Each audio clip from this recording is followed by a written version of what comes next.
안녕하세요. 윤혁입니다. 반갑습니다. 이제 오늘부터는 프로그래밍을 처음 입문하는 사람들을 위해서 뭐 용어라든지 또는 어떤 여러 가지 차이점들 이런 것들에 대해서 조금 더 안내해 주면서 어떤 걸 공부하는 것이 바람직한지 또는 어떤 길로 가는 게 바람직한지 등등에 대해서 제 개인적인 소견을 말씀드리려고 합니다.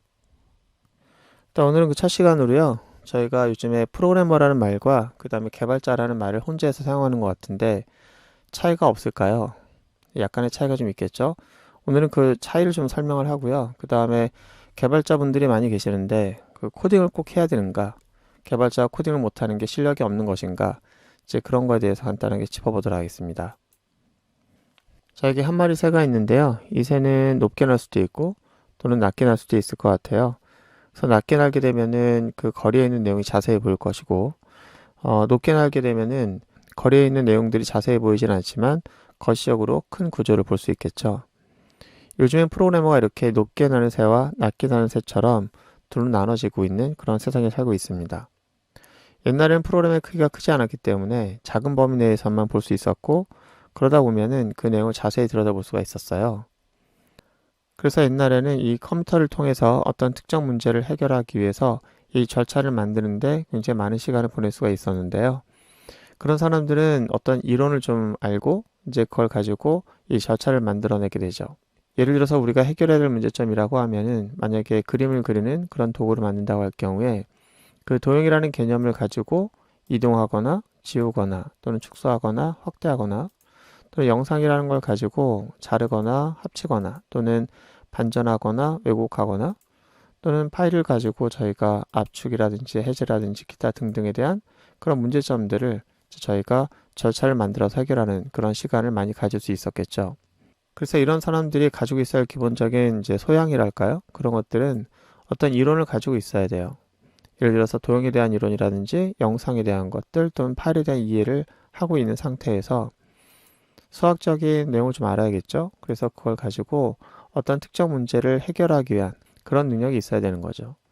그래서 저희가 옛날에는 이렇게 함수라고 하는 것들을 만드는 게 학교에서도 그랬고 회사에서도 그렇고 이런 것들을 해결하고 이런 것들을 만들어가는 게 이제 주된 업무였었는데 언제부턴지 이 함수 하나를 만드는데 많은 시간을 보내기가 어려운 시절에 살게 되었습니다.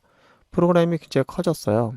그리고 사람들은 더 멋지고 크고 이제 볼륨감 있는 거를 원하게 됐고요. 그러다 보니까 이 작은 것 하나를 만드는데 많은 시간을 보낼 수가 없어서 사용자들이 원하는 것을 빨리빨리 만들어내는데 이제 포커스를 맞추는 그런 형태의 프로그램을 만드는 사람들이 생겼죠. 그런 사람들은 이 하나하나를 만드는 것보다는 이런 것들을 엮어내는데 좀 더 특화된 사람들이 이제 생기게 된 거죠. 그래서 가능하면 이런 절차를 만드는 것들은 기존에 있는 것들을 가져다가 사거나 또는 오픈소스 같은 것들 이용해서 이것들을 배치하고 여기다가는 사용자가 사용할 수 있도록 하는 사용자 인터페이스를 합쳐서 제품을 만드는데 이제 특화돼 있죠. 이런 사람들은 기획력이 좀 필요하고 그 다음에 UI UX라든지 또는 아키텍처 또는 방법론 이런 것들이 주된 그 능력으로 필요한 사람들이 되겠죠. 자, 이쪽 밑에서 절차를 만들어내고 어떤 문제를 해결하기 위한 알고리즘을 이제 다루는 사람들을 우리가 프로그래머라고 했다면 이쪽은 절차를 만드는 것보다는 어떻게 보면은 제품을 디벨로핑하는 쪽에 이제 포커스를 맞추다 보니까 이쪽에 해당되는 사람들을 우리가 이제 개발자 또는 디벨로퍼 이렇게 말하게 됩니다. 그러면은 디벨로퍼가 갖고 있어야 할 가장 기본적인 능력은 어떤 것이 있습니까? 그러면 아키텍처나 방법론 이런 쪽이 가장 중요한 부분이 될 것 같고요. 그리고 이런 아키텍처 방법론 외에도 여기서 사용하고 있는 함수들이 있는데 이런 함수들을 사용하는 능력으로서의 레퍼런스를 참고할 수 있는 검색 능력과 여러 가지의 능력이 필요하겠죠. 그 외 기획자라든지 또는 이런 디자이너라든지 이런 부분에 해당되는 분들도 이제 여기에 같이 포함될 수도 있긴 하겠는데요. 그래서 디벨로퍼는 단순하게 코드를 만들어내는 사람만 디벨로퍼가 되는 게 아니라 이 전체를 아우를 수 있는 사람의 포션이 다 디벨로퍼에 포함됩니다. 그래서 이것만 한 사람들도 디벨로퍼라고 볼 수 있고요. 이것만 한 사람도 디벨로퍼라고 볼 수 있어요. 그래서 과거의 프로그래머라고 하는 그 내용을 다루는 사람과 조금 상이한 범주에 들어간다고 볼 수 있는데요. 최근에 만나는 이제 프로그래머 또는 최근에 만나는 개발자는 바로 위쪽에 높이 나는 새 쪽에 해당되는 사람입니다. 그렇다면 요즘에 코딩 교육이다 뭐다라고 하면서 그 절차를 만드는 것에 굉장히 많은 시간을 보내는 사람들도 있긴 한데요. 그렇다면 저는 이걸 하지 말아야 됩니까? 아니면 이걸 하지 말아야 됩니까? 이렇게 물어보는 사람들 계시는데 둘 다 해야 돼요. 다만 이제 순서가 중요한데요. 이걸 너무 치우쳐가지고 공부하는 것은 이제 저희가 재미가 좀 없어질 수가 있어요. 이거보다는 먼저 제품을 만들기 위한 UI와 그 다음에 제가 필요한 것들이 기존에 있다면 갖다 쓰는 것을 합니다.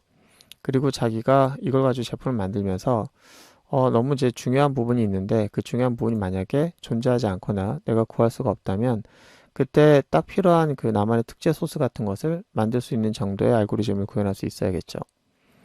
저희가 요즘에는 그 음식점 같은 데 가보면은 음식점에서 쓰고 있는 모든 재료들이나 이런 것들은 시중에서 얻을 수 있는 것들이 많아요. 다만 이제 특제 소스 한두 개 가지고 그 음식점이 좀 흥하게 만들거나 좀 유니크하게 만드는 부분이 있는 것처럼 저희가 제품을 만들 때도 여러분들이 모든 것들을 직접 다 만든다고 생각하지 마시고 웬만한 것들은 갖다 쓰면서 나만을 위한 또 나의 어플리케이션을 위한 특정한 알고리즘은 한번 내가 좀 만들어 볼 수 있는 능력도 갖는 게 좋지 않겠나 그런 생각을 해봅니다.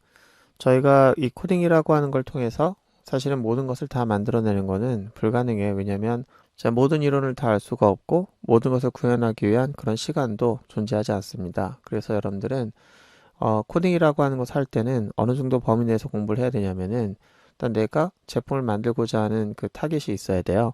그 타겟에 관련된 이론, 타겟에 관련된 그런 알고리즘을 여러분들이 공부하셔야 될 것 같고요. 요즘에 코딩 교육이다라고 하면서 이제 입사할 때 코딩 테스트를 많이 보는데 이제 그런 코딩 테스트는 모든 것들을 해결할 수 있도록 하는 그런 내용을 물어보는 게 아니라 모든 알고리즘들이 갖고 있는 공통 분모를 물어보는 거예요. 그래서 범위가 그렇게 크지는 않습니다. 다만 문제를 약간 꽈서 그 공통으로 갖고 있는 방법은 공통으로 갖고 있는 값 교환, 공통으로 갖고 있는 값의 선택, 취할 것과 버릴 것들을 하는 것들 이런 것들에 대한 내용인데요. 이제 그런 것들을 문제 좀 꽈서 이렇게도 내고 저렇게도 내는 거기 때문에 여러분들 알고리즘을 구현하기 위한 기본적인 로직을 숙달하시다 보면은 그 문제도 쉽게 구현할 수 있지 않을까 생각을 합니다. 자, 그래서 저희가 요즘에 개발자라고 하는 분들에게 코딩도 못하는 개발자 이렇게 말하는 분들이 계시는데요.